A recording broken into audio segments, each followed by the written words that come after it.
ਸਤਿ ਸ਼੍ਰੀ ਅਕਾਲ। ਤੁਸੀਂ ਜੁੜੇ ਹੋਏ ਹੋ ਪੰਜਾਬੀ ਰੇਡੀਓ ਯੂਐਸਏ ਦੇ ਨਾਲ ਤੇ ਮੈਂ ਹਾਂ ਪ੍ਰਵੀਨ ਸ਼ਰਮਾ ਲੈ ਕੇ ਹਾਜ਼ਰ ਹਾਂ ਪ੍ਰੋਗਰਾਮ ਖਬਰ ਤੇ ਨਜ਼ਰ। ਖਬਰ ਤੇ ਨਜ਼ਰ ਪ੍ਰੋਗਰਾਮ ਦੇ ਵਿੱਚ ਕਈ ਅਹਿਮ ਤੇ ਕਈ ਖਾਸ ਖਬਰਾਂ ਨੂੰ ਲੈ ਕੇ ਚਰਚਾ ਕਰਨ ਦੇ ਲਈ ਜੁੜ ਚੁੱਕੇ ਨੇ ਪੰਜਾਬ ਤੋਂ ਸੀਨੀਅਰ ਪੱਤਰਕਾਰ, ਲੇਖਕ ਅਤੇ ਸਰਗਰਮ ਸਮਾਜਿਕ ਕਾਰਕੁਨ ਦੀਪਕ ਸ਼ਰਮਾ ਚਨਾਰਥਲ ਜੀ। ਸ਼ਰਮਾ ਸਤਿ ਸ਼੍ਰੀ ਅਕਾਲ, ਸਵਾਗਤ ਹੈ ਜੀ ਪੰਜਾਬੀ ਰੇਡੀਓ ਯੂਐਸਏ ਤੇ। ਸਤਿ ਸ਼੍ਰੀ ਅਕਾਲ ਪ੍ਰਵੀਨ ਜੀ, ਸਾਰੇ ਦਰਸ਼ਕਾਂ ਨੂੰ, ਸਰੋਤਿਆਂ ਨੂੰ ਪਿਆਰ ਭਰੀ ਸਤਿ ਸ਼੍ਰੀ ਅਕਾਲ। ਸਤਿ ਸ਼੍ਰੀ ਅਕਾਲ ਜੀ। ਪ੍ਰੋਗਰਾਮ ਦੇ ਵਿੱਚ ਅੱਗੇ ਵਧਣ ਤੋਂ ਪਹਿਲਾਂ ਧੰਨਵਾਦ ਕਰਦੇ ਚੱਲੀਏ ਸਪਾਂਸਰਸ ਦਾ, ਜਿਹੜੇ ਜ਼ਰੀਆ ਬਣਦੇ ਨੇ ਇਹਨਾਂ ਪ੍ਰੋਗਰਾਮਾਂ ਨੂੰ ਤੁਹਾਡੇ ਤੱਕ ਪਹੁੰਚਾਉਣ ਦੇ ਲਈ। ਖਾਲਸਾ ਇੰਸ਼ੋਰੈਂਸ ਏਜੰਸੀ ਵਾਲੇ, ਜਿਨ੍ਹਾਂ ਤੋਂ ਤੁਸੀਂ ਹਰ ਤਰੀਕੇ ਦੀ ਇੰਸ਼ੋਰੈਂਸ ਲੈ ਸਕਦੇ ਹੋ। ਇੰਸ਼ੋਰੈਂਸ ਬਾਰੇ ਪਤਾ ਕਰਨ ਦੇ ਲਈ ਇਹਨਾਂ ਦਾ ਨੰਬਰ ਹੈ 408-272-2500। ਇਹ 1992 ਤੋਂ ਲਗਾਤਾਰ ਇੰਸ਼ੋਰੈਂਸ ਬਿਜ਼ਨਸ ਦੇ ਵਿੱਚ ਸ਼ਾਨਦਾਰ ਸੇਵਾਵਾਂ ਦੇ ਰਹੇ ਨੇ ਤੇ ਅਮਰੀਕਾ ਭਰ ਦੇ ਵਿੱਚ ਇੰਸ਼ੋਰੈਂਸ ਕਰਦੇ ਨੇ। ਓਬਾਮਾ ਕੇਅਰ, ਮੈਡੀਕੇਅਰ ਜਾਂ ਫਿਰ ਕਵਰਡ ਕੈਲੀਫੋਰਨੀਆ ਬਾਬਤ ਪਾਲਿਸੀ ਕਰਵਾਉਣ ਦੇ ਲਈ, ਸਲਾਹ ਲੈਣ ਦੇ ਲਈ ਅੱਜ ਹੀ ਕਾਲ ਕਰੋ 408-272-2500 ਤੇ। ਟਰਕੀਆਨਾ ਇਮੀਗ੍ਰੇਸ਼ਨ ਲਾ ਫਰਮ ਵਾਲੇ ਜੇ ਟਰਕੀਆਨਾ, ਅਟਾਰਨੀ ਟਰਕੀਆਨਾ ਦੇ ਨਾਲ ਤੁਸੀਂ ਯੂਐਸ ਇਮੀਗ੍ਰੇਸ਼ਨ ਬਾਬਤ ਕੋਈ ਵੀ ਸਲਾਹ ਕਰਨੀ ਹੈ, ਕੋਈ ਵੀ ਸਵਾਲ ਪੁੱਛਣਾ, ਤੇ ਇਹਨਾਂ ਦਾ ਨੰਬਰ ਹੈ 415-909-0503। ਗੁਰਦੀਪ ਸਿੰਘ ਬਿਰਦੀ ਗਲੋਬਿਸ, Mandeep Singh, Sandeep Kaur San Jose, Onkar Singh Fresno, Gurnam Singh Antelope, Jarnail Singh Seattle, Mandeep Dhillon Yuba City ਤੇ ਲਾਲੀ ਸਿੰਘ ਗਰੇਵਾਲ ਫਰੀਮੌਂਟ ਤੋਂ। ਇਹਨਾਂ ਸਾਰੇ ਹੀ ਸਪਾਂਸਰਸ ਦਾ ਬਹੁਤ ਬਹੁਤ ਧੰਨਵਾਦ।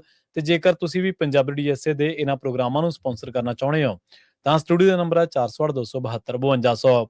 ਅੱਜ ਦਾ ਇਹ ਖਬਰ ਤੇ ਨਜ਼ਰ ਪ੍ਰੋਗਰਾਮ ਸਾਲ 2025 ਦੀ 24 ਦਸੰਬਰ ਦਾ ਪ੍ਰੋਗਰਾਮ ਹੈ ਤੇ ਦਿਨ ਅੱਜ ਬੁੱਧਵਾਰ ਹੈ। ਖਬਰਾਂ ਦੇ ਵੱਲ ਆਈਏ ਤੇ ਸ਼ੁਰੂਆਤ ਕਰੀਏ ਕੇਜਰੀਵਾਲ ਤੋਂ। ਕਹਿੰਦੇ ਉਪ ਰਾਜਪਾਲ ਨੇ ਚਿੱਠੀ ਲਿਖ ਕੇ ਦਿੱਲੀ ਸੱਦਿਆ ਜੀ ਕੇਜਰੀਵਾਲ। ਦਿੱਲੀ ਦੇ ਉਪ ਰਾਜਪਾਲ ਸਕਸੈਨਾ ਸਾਹਿਬ ਇੱਕ ਚਿੱਠੀ ਲਿਖਦੇ ਨੇ ਜੀ। ਉਹ ਚਿੱਠੀ ਕੇਜਰੀਵਾਲ ਦੇ ਨਾਮ ਹੈ ਪਰ ਆਉਂਦੀ ਪੰਜਾਬ ਦੇ ਪਤੇ ਤੇ ਹੈ। ਠੀਕ ਹੈ ਜੀ। ਕਿਉਂਕਿ ਕੇਜਰੀਵਾਲ ਜੀ ਦਾ ਟਿਕਾਣਾ ਹੁਣ ਪੰਜਾਬ ਹੀ ਹੈ। ਸਹੀ ਹੈ। 11 ਸਾਲ ਕਹਿੰਦੇ ਜੀ ਦਿੱਲੀ ਦੀ ਸੱਤਾ ਤੇ ਤੁਸੀਂ ਰਾਜ ਭਾਗ ਮਾਣਿਆ ਤੇ 11 ਸਾਲਾਂ ਚ ਲੋਕਾਂ ਦਾ ਕੁਝ ਸਵਾਰਿਆ ਨਹੀਂ ਤੇ ਹੁਣ ਤੁਹਾਨੂੰ ਲੋਕਾਂ ਨੇ ਹਰਾਤਾ। ਇਸ ਲਈ ਤੁਸੀਂ ਵਿਰੋਧੀ ਧਿਰ ਦਾ ਰੋਲ ਨਿਭਾਉਣੋ ਵੀ ਕਹਿੰਦੇ ਜੀ ਭਗੌੜੇ ਕਿਉਂ ਹੋ ਗਏ। ਸਹੀ ਹੈ। ਉਪ ਰਾਜਪਾਲ ਸਾਹਿਬ ਨੇ ਇੱਕ ਲੰਬੀ ਚੌੜੀ ਚਿੱਠੀ ਲਿਖੀ ਹੈ ਜੀ। ਪ੍ਰਵੀਨ ਜੀ, ਹਰ ਸਿੱਕੇ ਦੇ ਦੋ ਪਹਿਲੂ ਹੁੰਦੇ, ਇਸ ਲਈ ਪਹਿਲਾ ਪਹਿਲੂ ਤਾਂ ਇਹੀ ਹੈ ਜੋ ਕੁਝ ਉਹਦੇ ਵਿੱਚ ਲਿਖਿਆ ਗਿਆ। ਉਹਦੇ ਵਿੱਚ ਬਕਾਇਦਾ ਤੌਰ ਤੇ ਦਰਜ ਹੈ ਕਿ ਜੀ ਤੁਹਾਡਾ ਸ਼ੀਸ਼ ਮਹਿਲ ਦਾ ਜ਼ਿਕਰ ਹੈ ਜੀ, ਤੁਸੀਂ ਦਿੱਲੀ ਦੇ ਵਿੱਚ ਕੋਈ ਨੀਤੀਆਂ ਅਜਿਹੀਆਂ ਨਹੀਂ ਬਣਾਈਆਂ, ਦਿੱਲੀ ਪ੍ਰਦੂਸ਼ਣ ਨਾਲ ਫਸਿਆ ਹੈ, ਦਿੱਲੀ ਤੰਗ ਪਰੇਸ਼ਾਨ ਹੈ, ਦਿੱਲੀ ਦੀਆਂ ਮੁਸ਼ਕਲਾਂ ਇੰਨੀਆਂ ਨੇ, ਤੁਸੀਂ ਕੋਈ ਹੱਲ ਨਹੀਂ ਕੀਤੀਆਂ ਤੇ ਹੁਣ ਜਦੋਂ ਲੋਕਾਂ ਨਾਲ ਖੜਨ ਦਾ ਵੇਲਾ ਸੀ ਤੁਸੀਂ ਭਗੌੜੇ ਹੋ ਗਏ, ਤੁਸੀਂ ਵਿਰੋਧੀ ਧਿਰ ਦਾ ਰੋਲ ਕਿਉਂ ਨਹੀਂ ਨਿਭਾਉਂਦੇ, ਤੁਸੀਂ ਸਾਰਾ ਲਾਅ ਲਸ਼ਕਰ ਲੈ ਕੇ ਪੰਜਾਬ ਚਲੇ ਗਏ ਹੋ, ਉੱਥੇ ਜਾ ਬੈਠੇ ਹੋ, ਤੁਹਾਨੂੰ ਦਿੱਲੀ ਦਾ ਕੋਈ ਫਿਕਰ ਨਹੀਂ। ਸੋ ਇਸ ਤਰ੍ਹਾਂ ਉਹਨਾਂ ਨੂੰ ਇੱਕ ਤਰ੍ਹਾਂ ਨਾਲ ਤੰਜ ਭਰੀ, ਵਿਅੰਗ ਭਰੀ ਤੇ ਸਚਾਈ ਦੇ ਖਾਸੇ ਨੇੜੇ ਚਿੱਠੀ ਲਿਖੀ ਗਈ ਹੈ। ਜੀ ਜੀ। ਇੱਥੋਂ ਤੱਕ ਵੀ ਲਿਖਿਆ ਉਪ ਰਾਜਪਾਲ ਸਾਹਿਬ ਨੇ ਕਿ ਮੈਂ ਤੁਹਾਡੇ ਨਾਲ ਕਿਵੇਂ ਰਾਬਤਾ ਕਰਾਂ, ਤੁਸੀਂ ਤਾਂ ਮੇਰਾ ਨੰਬਰ ਵੀ ਬਲੌਕ ਕਰਤਾ। ਉਹ ਅੱਛਾ। ਹਾਂਜੀ।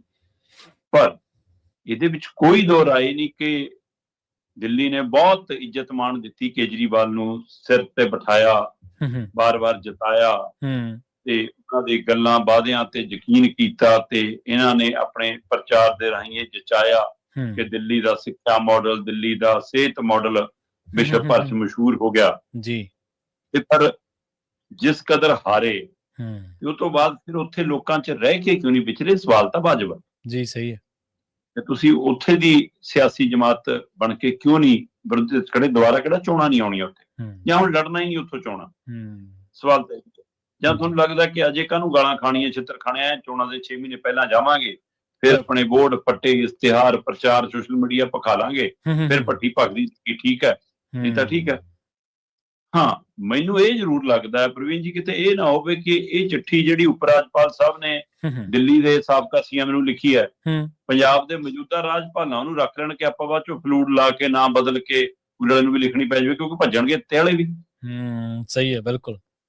ਪਰ ਸਿੱਕੇ ਦਾ ਦੂਜਾ ਪਹਿਲੂ ਇਹ ਆ ਕਿ ਉਪ ਰਾਜਪਾਲ ਸਾਹਿਬ ਤੁਸੀਂ ਸਾਬਕਾ ਸੀਐਮ ਨੂੰ ਤਾਂ ਪੁੱਛ ਰਹੇ ਹੋ, ਮੌਜੂਦਾ ਨੂੰ ਕਿਉਂ ਨਹੀਂ ਪੁੱਛਦੇ?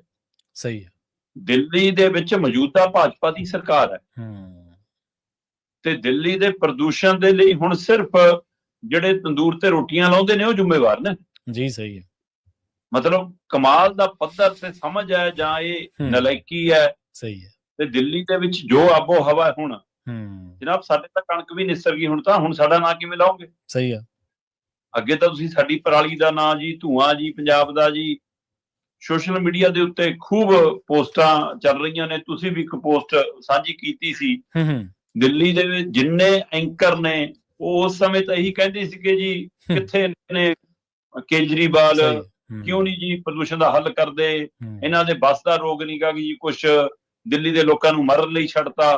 ਹੁਣ ਕਹਿੰਦੇ ਨਹੀਂ ਜੀ ਦਿੱਲੀ ਤਾਂ ਕੋਲੀ ਹੈ, ਇੱਥੇ ਤਾਂ ਫਸੀ ਰਹਿੰਦੀ ਆ ਹਵਾ, ਇੱਥੇ ਨਹੀਂ ਬਾਹਰ ਜਾ ਸਕਦੀ। ਸੋ ਇਸ ਲਈ ਉਪ ਰਾਜਪਾਲ ਸਾਹਿਬ ਜਿਹੜਾ ਸੱਪ ਲੰਘ ਗਿਆ ਉਹਦੀ ਲੀਕ ਪਿੱਟਣ ਦੀ ਬਜਾਏ ਜਿਹੜਾ ਮੌਜੂਦਾ ਕੁੰਡਲੀ ਮਾਰ ਕੇ ਬੈਠਾ ਕੁਰਸੀ ਤੇ ਉਹਨੂੰ ਪੁੱਛੋ ਨਾ। ਤੇ ਪੁੱਛਣਾ ਦਾ ਮੌਜੂਦਾ ਨੂੰ ਕੋਈ ਸਵਾਲ ਨਹੀਂ। ਧੰਨਵਾਦ। ਉਹ ਤਾਂ ਕੱਲ ਮੈਂ ਹਾਈ ਕੋਰਟ ਦਾ ਦੇਖ ਰਿਹਾ ਸੀ, ਹਾਈ ਕੋਰਟ ਨੇ ਪੁੱਛਿਆ ਕੇਂਦਰ ਸਰਕਾਰ ਤੋਂ ਲੈ ਕੇ ਸੂਬਾ ਸਰਕਾਰ ਤੱਕ ਨੂੰ ਕਿ ਤੁਸੀਂ ਲੋਕਾਂ ਦੇ ਲਈ ਕੀ ਕਰ ਰਹੇ ਹੋ ਪ੍ਰਦੂਸ਼ਣ ਦੀ ਸਥਿਤੀ 'ਚ। ਬਹੁਤ ਵੱਧ ਤੋਂ ਬੱਤਰ ਹਾਲਤ ਹੈ ਦਿੱਲੀ ਦੀ ਜੀ। ਇੱਕ ਡੱਕਾ ਵੀ ਇਹਦੇ ਉੱਤੇ ਕੰਮ ਹੁੰਦਾ ਨਹੀਂ ਦਿਖਦਾ। ਸਵੈ ਬਿਆਨਬਾਜ਼ੀ ਤੋਂ ਉਹੀ ਤਰੀਕਾ ਭਗਵੰਤ ਮਾਨ ਕਾਂਗਰਸੀ ਤੇ ਅਕਾਲੀਆਂ ਨੂੰ ਭੰਡੀ ਜਾਂਦੇ ਨੇ, ਹੈ ਨਾ। ਹੁਣ ਰੇਖਾ ਗੁਪਤਾ ਕੇਜਰੀਵਾਲ ਨੂੰ ਭੰਡੀ ਜਾਂਦੀ ਆ, ਕੇਂਦਰ ਵਾਲੇ ਨਹਿਰੂ ਨੂੰ ਭੰਡੀ ਜਾਂਦੇ ਨੇ। ਮਤਲਬ ਆਹੀ ਤਰੀਕਾ, ਇਹ ਤੋਂ ਅੱਗੇ ਕੁਝ ਵੀ ਨਹੀਂ। ਮਾਣਯੋਗ ਦਿੱਲੀ ਹਾਈ ਕੋਰਟ ਨੇ ਕੱਲ ਸਵਾਲ ਕੀਤਾ ਕੇਂਦਰ ਸਰਕਾਰ ਨੂੰ ਕਿ ਭਾਈ ਉਹ 에ਅਰ ਪਿਊਰੀਫਾਈ ਹੁੰਦਾ ਕੀ ਹੈ ਜੀ, ਜਿਹੜਾ ਹਵਾ ਨੂੰ ਸ਼ੁੱਧ ਕਰਦਾ? ਹਾਂਜੀ, ਪਿਊਰੀਫਾਇਰ ਹੈ ਨਾ। ਹਾਂ, ਉਹ ਕਹਿੰਦੇ ਜੀ ਉਹਦੇ ਤੇ 18% GST ਹੈ, ਤੁਸੀਂ ਇਹਨੂੰ ਲਗਜ਼ਰੀ ਚੀਜ਼ 'ਚ ਰੱਖਿਆ ਵਾ। ਦਿੱਲੀ ਲਈ ਤਾਂ ਜ਼ਰੂਰਤ ਹੈ ਹੁਣ। ਸਹੀ ਹੈ। ਉਹ ਲਗਜ਼ਰੀ ਆਈਟਮ ਕਿਵੇਂ ਹੋਈ? ਉਹਨੂੰ ਦਵਾਈਆਂ ਵਾਲੇ ਖਾਤੇ 'ਚ ਰੱਖ ਕੇ 5% GST ਤਾਂ ਲਿਆਓ, ਜੇ ਹੋਰ ਨਹੀਂ ਤਾਂ ਇੰਨੇ 2 ਮਹੀਨੇ 4 ਮਹੀਨੇ ਤਾਂ ਲਿਆਓ ਜਿੰਨੀ ਦੇਰ ਲੋਕਾਂ ਨੂੰ ਲੋੜ ਹੈ। ਤੇ ਉਹ ਲਗਜ਼ਰੀ ਕਿਵੇਂ? ਸੋ ਇਸ ਲਈ ਦਿੱਲੀ ਦੀ ਜੋ ਹਾਲਤ ਹੈ ਉਹਦੇ ਉੱਤੇ ਨਾ ਕੇਂਦਰ ਸਰਕਾਰ ਨਜ਼ਰਸਾਨੀ ਕਰ ਰਹੀ ਹੈ। ਜੇ 11 ਸਾਲ ਕੇਜਰੀਵਾਲ ਦਾ ਹਵਾਲਾ ਦਿੰਦੇ ਹੋ ਤਾਂ ਵੀ ਮੋਦੀ ਵੀ ਤਾਂ ਲਗਾਤਾਰ ਆ ਰਿਹਾ ਨਾ। ਮੋਦੀ ਸਰਕਾਰ ਤੇ ਲਗਾਤਾਰ ਦਿੱਲੀ 'ਚ ਰਹਿਣ ਸਹਿਣ ਤਾਂ ਉਹਨਾਂ ਦਾ ਵੀ ਹੈ। ਸਹੀ ਹੈ। ਤੇ ਅੱਧੀ ਦਿੱਲੀ ਤਾਂ ਉਹਨਾਂ ਦੇ ਕੰਟਰੋਲ 'ਚ ਵੀ ਹੈ ਜੀ। ਸੋ ਇਸ ਲਈ ਫਿਰ ਉਹ ਜ਼ਿੰਮੇਵਾਰੀ ਕਿੱਥੇ ਹੈ?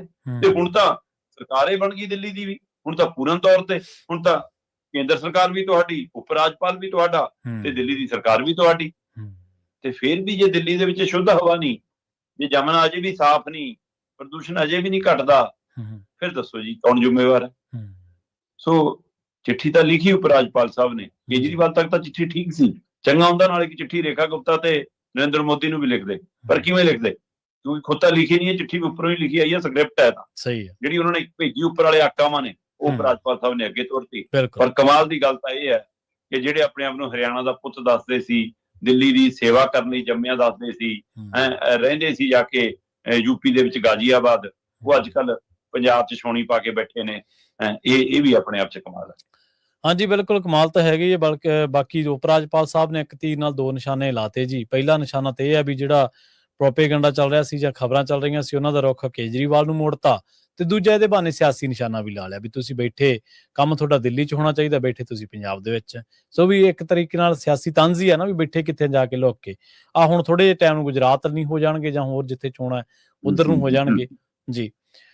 ਉਧਰ ਅਗਲੀ ਗੱਲ ਕਰੀਏ ਮਾਨ ਸਰਕਾਰ ਦੀ। ਕਹਿੰਦੇ ਆਂਕੜਾ ਨਾਲ ਤਾਂ ਮਾਨ ਸਰਕਾਰ ਦੱਸ ਰਹੀ ਹੈ ਵੀ ਪੰਜਾਬ ਦੇ ਵਿੱਚੋਂ ਨਸ਼ਾ ਮੁੱਕ ਗਿਆ, ਤੇ ਜੇਕਰ ਨਸ਼ਾ ਮੁੱਕ ਗਿਆ ਤੇ ਫਿਰ ਨਿੱਤ ਬਰਾਮਦਗੀਆਂ ਕਿੱਥੋਂ ਹੋ ਰਹੀਆਂ ਨੇ, ਓਵਰਡੋਜ਼ ਨਾਲ ਮੌਤਾਂ ਕਿੱਥੋਂ ਹੋ ਰਹੀਆਂ ਨੇ?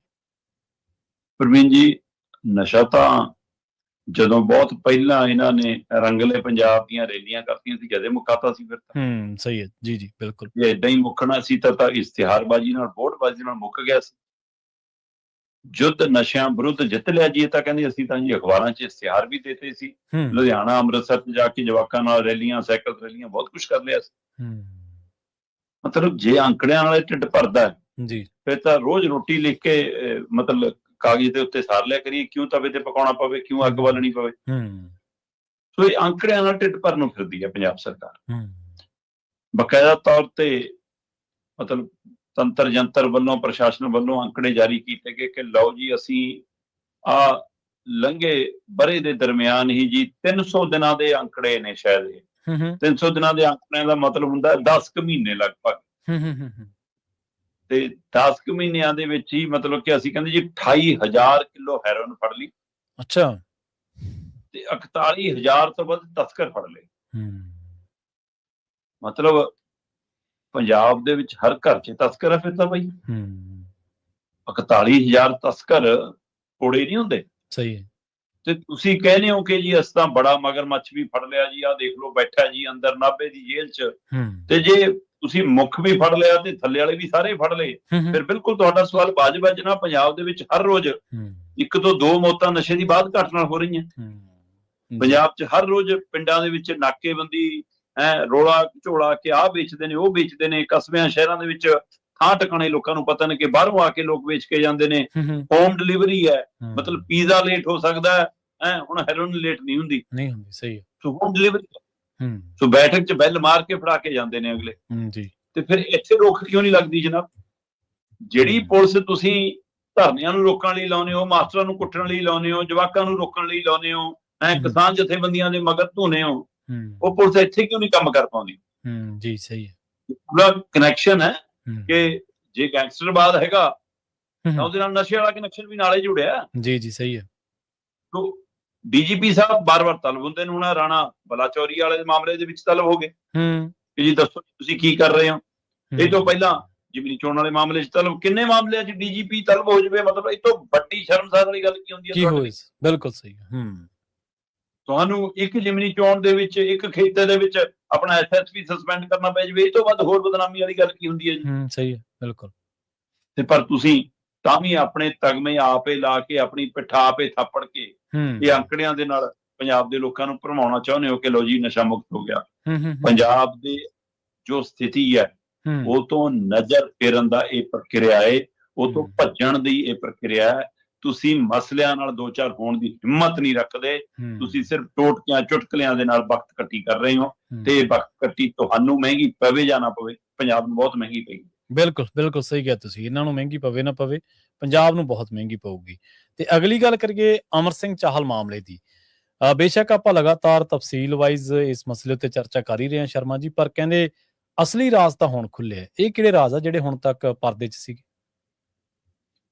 ਪ੍ਰਵੀਨ ਜੀ, ਆਪਾਂ ਕੱਲ ਵੀ ਗੱਲ ਕੀਤੀ ਅਮਰ ਸਿੰਘ ਚਾਹਲ ਦੇ ਮਾਮਲੇ ਦੇ ਵਿੱਚ ਕਿ ਜਦੋਂ ਇਹ ਘਟਨਾਕ੍ਰਮ ਸਾਹਮਣੇ ਆਇਆ ਕਿ ਜੀ ਗੋਲੀ ਵੱਜ ਗਈ ਜੀ ਜਾਂ ਗੋਲੀ ਮਾਰ ਲਈ ਜੀ, ਸੁਸਾਈਡ ਨੋਟ ਆ ਗਿਆ ਜੀ 18 ਪੰਨਿਆਂ ਦਾ ਜੀ, ਉਹਦੇ ਵਿੱਚ ਆਪਣੇ ਰੋਣੇ ਧੋਣੇ ਨੇ ਜੀ ਕਿ ਮੈਂ ਐਂ ਪੈਸਾ ਲਾ ਬੈਠਿਆ, ਤਾਂ ਲੋਕਾਂ ਨੂੰ ਬਹਿਬਲ ਕਲਾਂ, ਬਰਗਾੜੀ ਤੇ ਕੋਟਕਪੂਰਾ, ਖਾਸ ਕਰਕੇ ਬਹਿਬਲ ਕਲਾਂ ਤੇ ਕੋਟਕਪੂਰਾ ਗੋਲੀਕਾਂਡ ਚੇਤੇ ਹੈ। ਸਹੀ ਹੈ, ਹਾਂਜੀ। ਤੇ ਇਹ ਸਭ ਦੇ ਦਰਮਿਆਨ ਜੀ ਖਬਰ ਆਉਣ ਲੱਗ ਪਈ ਕਿ ਠੀਕ ਹੈ ਜੀ ਆਪਰੇਸ਼ਨ ਹੋ ਗਏ 2 ਜੀ, ਪਰ ਅਜੇ ਵੈਂਟੀਲੇਟਰ ਤੇ ਨੇ ਜੀ, ਅਜੇ ਬਿਆਨ ਦੇਣ ਦੀ ਸਥਿਤੀ 'ਚ ਨਹੀਂ ਹੈਗੇ।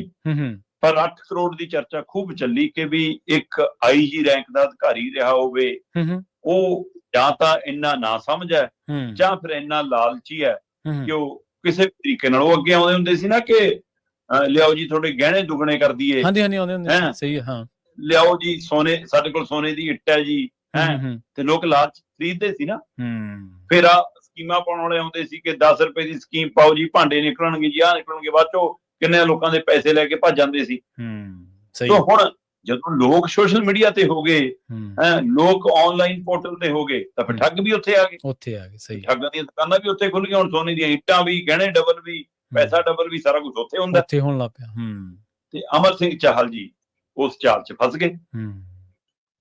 ਹੁਣ ਪਹਿਲੂ ਜਿਹੜਾ ਵੱਡਾ ਹੈ ਉਹ ਇਹ ਹੈ ਕਿ ਜੀ ਪਟਿਆਲਾ ਦੇ ਵਿੱਚ ਸਾਬਕਾ ਅਧਿਕਾਰੀਆਂ ਦਾ ਇੱਕ ਗਰੁੱਪ ਬਣਿਆ ਹੋਇਆ। ਠੀਕ ਹੈ ਜੀ, WhatsApp ਗਰੁੱਪ।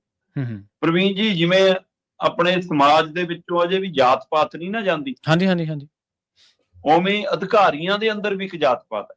ਠੀਕ ਹੈ, ਅਹੁਦਿਆਂ ਦੀ ਜਾਤ ਪਾਤ ਬਹੁਤ ਹੈ ਇਹਨਾਂ 'ਚ, IAS PCS ਇਹ ਸਾਰਾ ਕੁਝ ਇਹਨਾਂ ਦੇ ਅੰਦਰ ਜਾਤ ਪਾਤ ਭਰੀ ਹੈ ਕਿ ਅਸੀਂ ਉੱਚੇ ਰੈਂਕ ਵਾਲੇ, ਇਹ ਛੋਟੇ ਰੈਂਕ ਵਾਲੇ, ਨੀਵੇਂ ਰੈਂਕ ਵਾਲੇ। ਫਿਰ ਇਹ ਗਰੁੱਪ ਵੀ ਉਹੋ ਜਿਹੇ ਹੀ ਬਣਦੇ ਨੇ। ਸਹੀ ਹੈ, ਉੱਚ ਜਾਤ ਰੈਂਕ ਵਾਲੇ ਗਰੁੱਪ ਬਣਦੇ ਆ। ਫਿਰ ਆਪਣੇ ਆਪ ਨੂੰ, ਮਤਲਬ ਇਹਨਾਂ ਦੀਆਂ ਜਾਤਾਂ ਰੈਂਕ ਵਾਈਜ਼ ਨੇ, ਰਿਸ਼ਤੇ ਵੀ ਫਿਰ ਏਦਾਂ ਦੇ ਲੱਭਦੇ ਨੇ। ਸੋ ਇਸ ਲਈ ਉਹੋ ਜਿਹਾ ਇੱਕ ਗਰੁੱਪ ਬਣ ਗਿਆ। ਉਸ ਗਰੁੱਪ 'ਚ ਇੱਕ ਬੰਦਾ ਸ਼ਾਮਲ ਹੁੰਦਾ ਜੀ। ਹੁਣ ਪੁਲਿਸ ਇਹ ਭਾਲ ਰਹੀ ਹੈ ਕਿ ਉਸ ਬੰਦੇ ਨੂੰ ਇਸ ਗਰੁੱਪ 'ਚ ਲੈ ਕੇ ਕੌਣ ਆਇਆ। ਸਹੀ ਹੈ, ਬਿਲਕੁਲ। ਤੇ ਕਿਉਂ ਲੈ ਕੇ ਆਇਆ। ਪਰ ਮਾਮਲਾ ਇਹ ਹੈ ਕਿ ਇਸ ਗਰੁੱਪ ਦੇ ਵਿੱਚ ਉਹ ਸਿਰਫ ਚੋਗਾ ਪਾਉਂਦੇ ਨੇ ਜੀ। ਇਸ ਗਰੁੱਪ ਦੇ ਵਿੱਚੋਂ ਉਹ ਪਿੰਜਰੇ 'ਚ ਕੈਦ ਨਹੀਂ ਕਰਦੇ ਬੰਦੇ ਨੂੰ। ਉਹ ਚੋਗਾ ਪਾਉਂਦੇ ਨੇ, ਯੋਜਨਾਵਾਂ ਬਾਰੇ ਦੱਸ ਦੇਣਗੇ, ਸਿਰਫ ਬਾਰੇ ਦੱਸ ਦੇਣਗੇ, ਸ਼ੇਅਰ ਮਾਰਕੀਟ ਬਾਰੇ ਦੱਸ ਦੇਣਗੇ। ਤੇ ਜਦੋਂ ਉਹਨਾਂ ਨੂੰ ਲੱਗਦਾ ਕਿ ਕੋਈ ਬੰਦਾ ਰਿਸਪੌਂਡ ਕਰ ਰਿਹਾ, ਫਿਰ ਉਹਨੂੰ ਵਿਸਤਾਰਤ ਜਾਣਕਾਰੀ ਦੇ ਹਵਾਲੇ ਨਾਲ ਇੱਕ ਨਵੇਂ ਗਰੁੱਪ 'ਚ ਸ਼ਾਮਲ ਕਰਾ ਲੈਂਦੇ ਜੀ। ਉੱਥੇ ਸਿਰਫ ਉਹੀ ਜਿਹੇ ਲੋਕ ਹੀ ਸ਼ਾਮਲ ਨੇ ਜਿਹੜੇ ਇਸ ਜਾਲ ਦੇ ਵਿੱਚ ਫਸਣ ਲਈ ਆਪੇ ਤਿਆਰ ਨੇ। ਸਹੀ ਹੈ। ਤੋ ਅਮਰ ਸਿੰਘ ਚਾਹਲ ਨੂੰ ਕੱਢ ਕੇ ਦੂਏ ਗਰੁੱਪ 'ਚ ਲਿਜਾਇਆ ਗਿਆ ਜੀ। ਤੇ ਅਮਰ ਸਿੰਘ ਚਾਹਲ ਕਹਿੰਦੇ ਜੀ ਮੈਂ 8 ਕਰੋੜ ਤੋਂ ਉੱਪਰ ਠੱਗੀ ਦਾ ਸ਼ਿਕਾਰ ਹੋ ਗਿਆ। ਹੁਣ ਪੁਲਿਸ ਲੱਭ ਰਹੀ ਹੈ ਉਸ ਬੰਦੇ ਨੂੰ ਜੀ, ਜਿਹੜੇ ਬੰਦੇ ਨੇ ਮਤਲਬ ਇਹ ਗਰੁੱਪ ਦੇ ਵਿੱਚ ਇਹ ਜਾਣਕਾਰੀ ਸਾਂਝੀ ਕੀਤੀ, ਪੁਲਿਸ ਲੱਭਦੀ ਆ ਉਸ ਬੰਦੇ ਨੂੰ ਜਿਹੜਾ ਬੰਦਾ ਦੇ ਖਾਤਿਆਂ ਦੇ ਵਿੱਚ ਅਮਰ ਸਿੰਘ ਚਾਹਲ ਨੇ ਪੈਸੇ ਪਾਏ। ਜਦੋਂ ਕਹਿੰਦੇ ਪੈਸੇ ਕਢਾਉਣ ਦੀ ਵਾਰੀ ਤਾਂ ਪੈਸੇ ਨਿਕਲਦੇ ਨਹੀਂ ਸੀ। ਫਿਰ ਕਈ ਤਰੀਕੇ ਹੁੰਦੇ ਨੇ ਜੀ, ਆਹ ਟੈਕਸ ਦੇਣਾ ਪਊਗਾ ਜੀ, ਆਹ ਫੀਸ ਲੱਗੂਗੀ ਜੀ, ਆਹ ਕਲੀਅਰੈਂਸ ਹੈ ਜੀ, ਉਹ ਖਾਤਿਆਂ ਜਮ੍ਹਾਂ ਕਰਾਉਂਦੇ ਨੇ।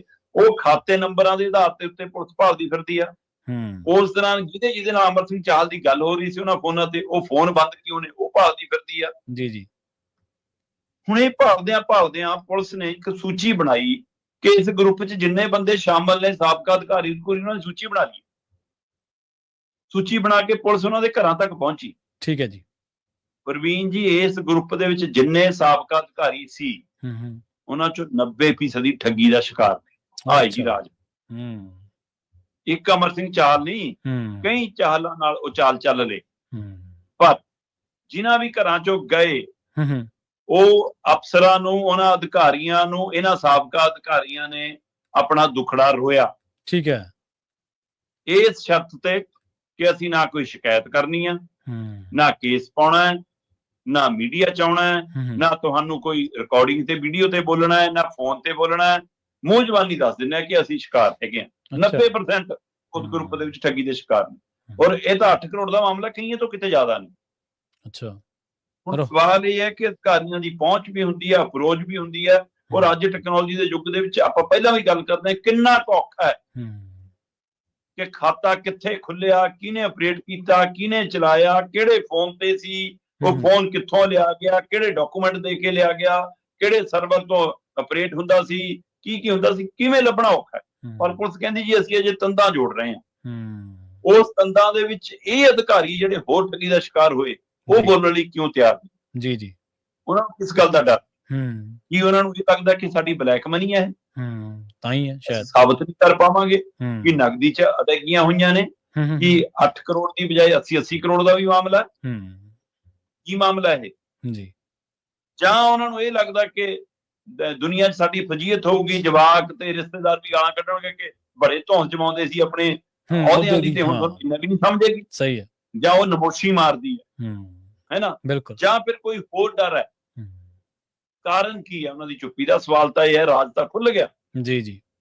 ਪਰ ਜਿਹੜੇ ਅਧਿਕਾਰੀ ਜਾਂਚ ਕਰ ਰਹੇ ਨੇ ਉਹ ਕਹਿੰਦੇ ਅਸੀਂ ਦੱਸੋ ਜੀ ਫਿਰ ਕਿਵੇਂ ਅੱਗੇ ਵਧੀਏ, ਜਦੋਂ ਇਹ ਕੋਈ ਸ਼ਿਕਾਇਤ ਦੇਣ ਨੂੰ ਤਿਆਰ ਨਹੀਂ। ਸਹੀ। ਪਰ ਭਾਈ ਜਿਹਦੇ ਮਾਮਲੇ 'ਚ ਸਾਰਾ ਕੁਝ ਹੈ ਪਹਿਲਾਂ ਉਹਦੇ ਮਾਮਲੇ 'ਚ ਤਾਂ ਫੜ ਕੇ ਦਿਖਾ ਦਿਓ। ਇਸ ਲਈ ਸਵਾਲ ਤਾਂ ਤੁਹਾਡੇ ਮੂਹਰੇ ਕਿੰਨੇ ਖੜੇ ਨੇ ਕਿ ਕਿੰਨੇ ਹੀ ਮਾਮਲੇ ਪੁਲਿਸ ਮੂਹਰੇ ਚੁਣੌਤੀ ਬਣ ਕੇ ਖੜੇ ਨੇ, ਸਰਕਾਰ ਮੂਹਰੇ ਚੁਣੌਤੀ ਬਣ ਕੇ ਖੜੇ ਨੇ। ਕਿਹਦਾ ਹੱਲ ਲੱਭਿਆ ਤੁਸੀਂ? ਕਿਹੜੀ ਗੱਲ ਤਣ ਪੱਤਣ ਲਾਈ? ਸਹੀ। ਇਸ ਲਈ ਇਹ ਮਾਮਲਾ ਬਹੁਤ ਪਚੀਦਾ ਬਣ ਗਿਆ ਅਮਰ ਸਿੰਘ ਚਾਹਲ ਵਾਲਾ। ਪਰ ਮੈਨੂੰ ਨਹੀਂ ਲੱਗਦਾ ਕਿ ਇਹ ਕਿਤੇ ਤਣ ਪੱਤਣ ਲੱਗੂਗਾ। ਹਾਂਜੀ, ਬਿਲਕੁਲ। ਜਿਵੇਂ ਤੁਸੀਂ ਜ਼ਿਕਰ ਕਰ ਰਹੇ ਸੀ ਨਾ, ਅਸਲ ਦੇ ਵਿੱਚ ਟੈਕਨੀਕ ਇੰਨੀ ਕੁ ਹੋ ਚੁੱਕੀ ਹੈ ਤਕਨੀਕ ਕਿ ਬਈ ਮਿੰਟਾਂ ਸਕਿੰਟਾਂ ਦੇ ਵਿੱਚ ਇਹ ਜਿਹੜੇ ਲੋਕ ਨੇ, ਜਿਹੜੇ ਇਸ ਤਰ੍ਹਾਂ ਲੋਕਾਂ ਤੋਂ ਪੈਸੇ ਦੀ ਗੁਰਾਈ ਕਰਦੇ ਨੇ, ਉਹਨਾਂ ਨੂੰ ਪਤਾ ਹੈ ਕਿ ਸਾਡਾ ਫੋਲੋ ਅਪ ਹੋਣਾ। ਉਹਨਾਂ ਨੂੰ ਪਤਾ ਵੀ ਪੁਲਿਸ ਤੰਤਰ ਜਾਂ ਸਾਈਬਰ ਤੰਤਰ ਸਾਡੇ ਪਿੱਛੇ ਲੱਗੂਗਾ। ਉਹ ਵਿਦੇਸ਼ਾਂ ਦੇ ਵਿੱਚ ਉਹਨਾਂ ਦੀਆਂ ਇੰਨੀਆਂ ਕੁ ਸੈਟਿੰਗਸ ਨੇ ਕਿ ਉਹ ਸਕਿੰਟਾਂ ਦੇ ਵਿੱਚ ਅਕਾਊਂਟ ਜਨਰੇਟ ਕਰਕੇ ਤੇ ਸਕਿੰਟਾਂ ਦੇ ਵਿੱਚ ਉਹਦੇ 'ਚ ਟ੍ਰਾਂਜੈਕਸ਼ਨ ਕਰਕੇ ਤੇ ਸਕਿੰਟਾਂ ਦੇ ਹਿਸਾਬ ਨਾਲ ਹੀ ਉਹਨੂੰ ਆਇਆ ਗਿਆ ਕਰ ਦਿੰਦੇ ਆ। ਹੁਣ ਜਿਹੜੀਆਂ ਆਪਾਂ ਨੂੰ ਕਾਲਸ ਆਉਂਦੀਆਂ, ਆਪਾਂ ਪਿੱਛੇ ਜੇ ਇੱਕ ਖਬਰ ਸ਼ਾਇਦ ਤੁਸੀਂ ਵੀ ਦੇਖੀ ਹੋਣੀ ਹੈ ਵੀ ਬੰਗਲਾਦੇਸ਼ ਜਾਂ ਹੋਰ ਜਿੰਨੇ ਥਰਡ ਵਰਲਡ ਕੰਟਰੀ ਨੇ ਉਹਨਾਂ ਦੇ ਵਿੱਚੋਂ ਲੋਕਾਂ ਨੂੰ, ਬੰਧਕਾਂ ਨੂੰ ਆਜ਼ਾਦ ਕਰਾਇਆ ਗਿਆ।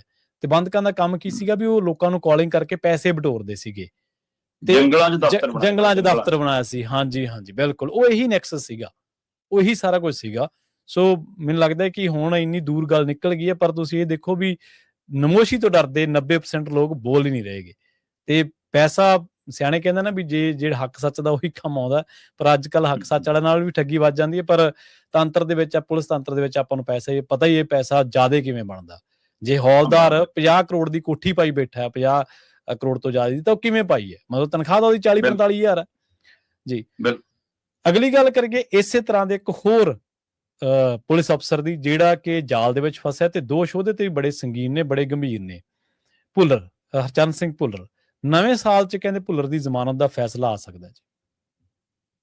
ਬਿਲਕੁਲ ਜੀ। ਹਰਚੰਦ ਸਿੰਘ ਭੁੱਲਰ ਸਿੱਧੇ ਜਿੱਦਾਂ ਦੇ ਫਸੇ ਨੇ ਉਦੋਂ ਦੇ ਸਿੱਧੇ ਉੱਪਰਲੀ ਅਦਾਲਤ ਨੂੰ ਭੱਜੇ, ਸੁਪਰੀਮ ਕੋਰਟ ਨੂੰ ਜ਼ਮਾਨਤ ਲੈਣ ਲਈ। ਅੱਛਾ।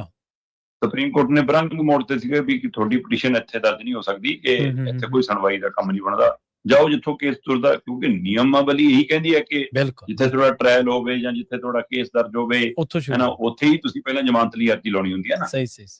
ਤੋ ਇਸ ਲਈ ਉਹਨਾਂ ਨੇ ਉੱਥੋਂ ਬਰੰਗ ਮੋੜਤਾ।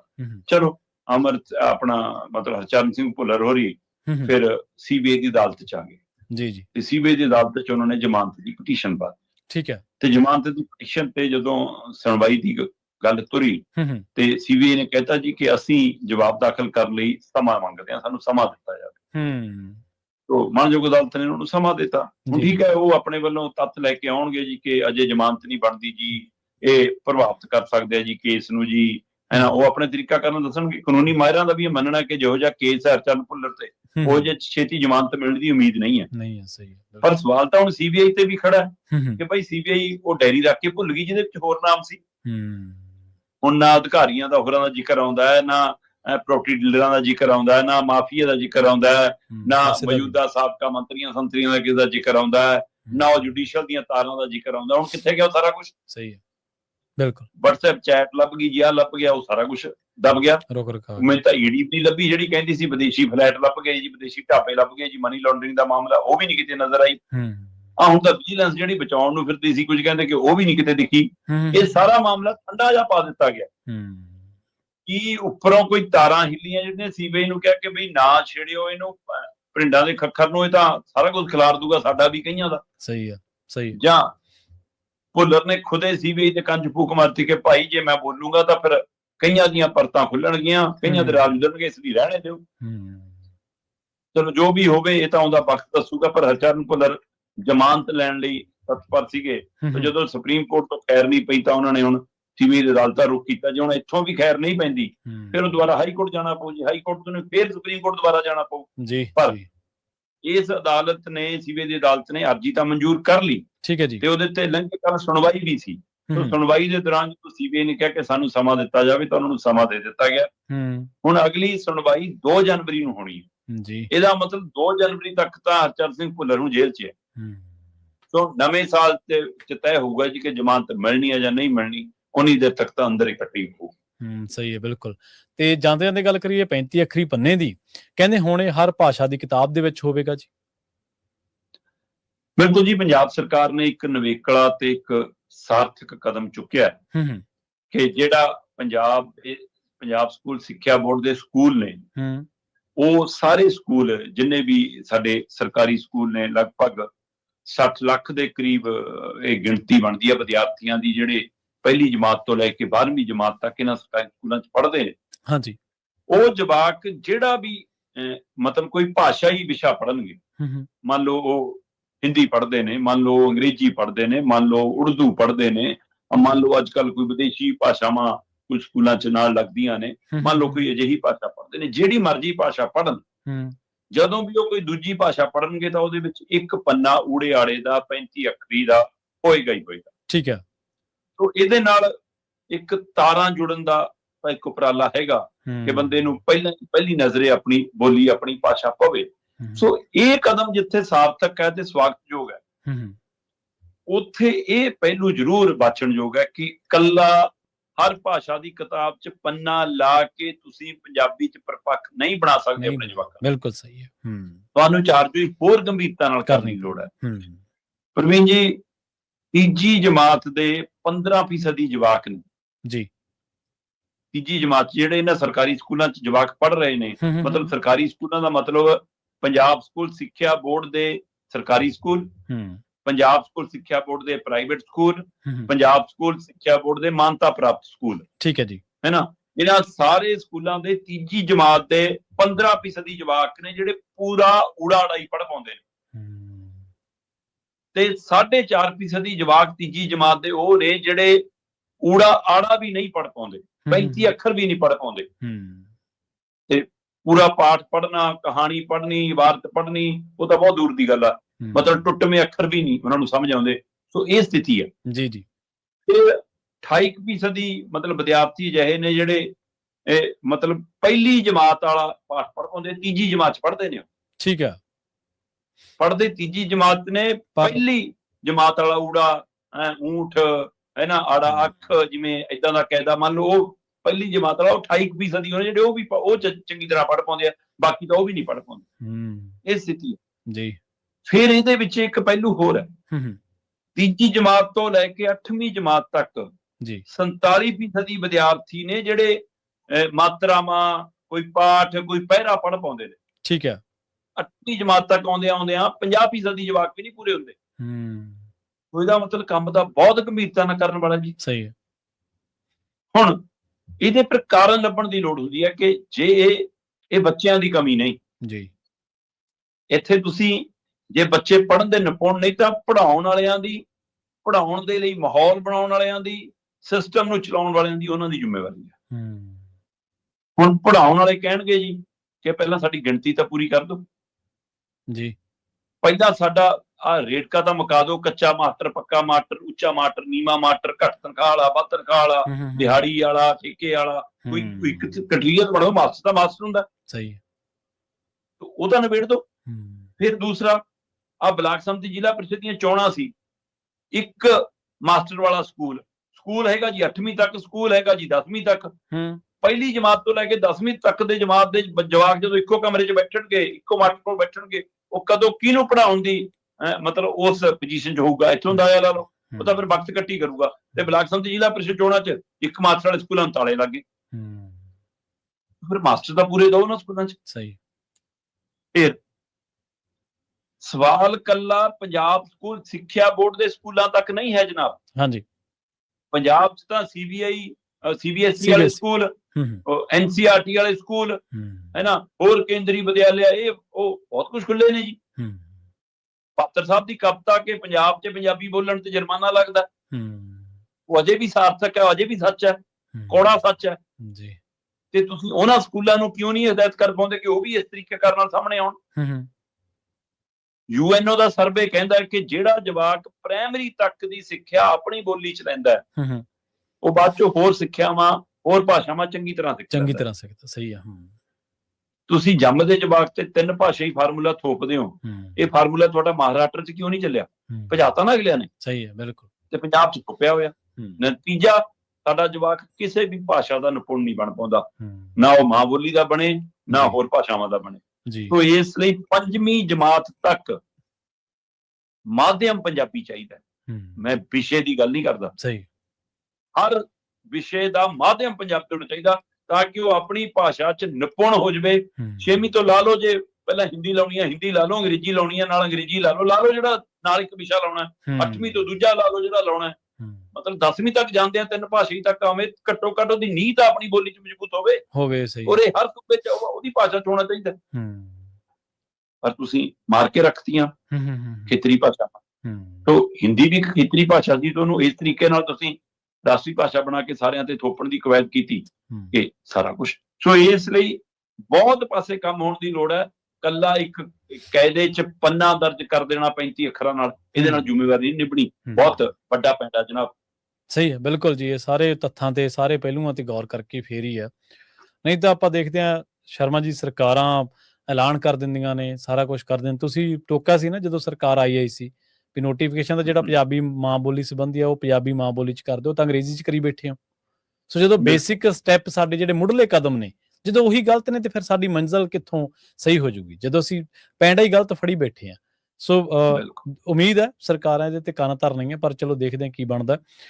ਪਹਿਲ ਚੰਗੀ ਆ, ਬਸ਼ਰਤੇ ਇਹਨੂੰ ਮੁਕਾਮ ਵਧੀਆ ਦਿੱਤਾ ਜਾਵੇ ਜੀ। ਸ਼ਰਮਾ ਜੀ, ਨਾਲ ਖਾਸ ਖਬਰਾਂ ਤੇ ਖਾਸ ਜਾਣਕਾਰੀਆਂ ਦੇ ਲਈ ਤੁਹਾਡਾ ਬਹੁਤ ਬਹੁਤ ਧੰਨਵਾਦ ਜੀ। ਸਤਿ ਸ਼੍ਰੀ ਅਕਾਲ ਜੀ। ਪ੍ਰੋਗਰਾਮ ਖਬਰ ਤੇ ਨਜ਼ਰ ਨੂੰ ਆਪਾਂ ਇੱਥੇ ਸਮਾਪਤ ਕਰਾਂਗੇ। ਸਮਾਂ ਇਜਾਜ਼ਤ ਨਹੀਂ ਦਿੰਦਾ। ਪੰਜਾਬੀ ਰੇਡੀਓ USA ਦੇ ਉੱਤੇ ਪ੍ਰੋਗਰਾਮਾਂ ਦਾ ਸਿਲਸਿਲਾ ਲਗਾਤਾਰ ਜਾਰੀ ਹੈ। ਤੁਸੀਂ ਜੁੜੇ ਰਹੋ ਪੰਜਾਬੀ ਰੇਡੀਓ USA ਦੇ ਨਾਲ। ਤੁਹਾਡਾ ਸਾਰਿਆਂ ਦਾ ਬਹੁਤ ਬਹੁਤ ਧੰਨਵਾਦ। ਸਤਿ ਸ਼੍ਰੀ ਅਕਾਲ।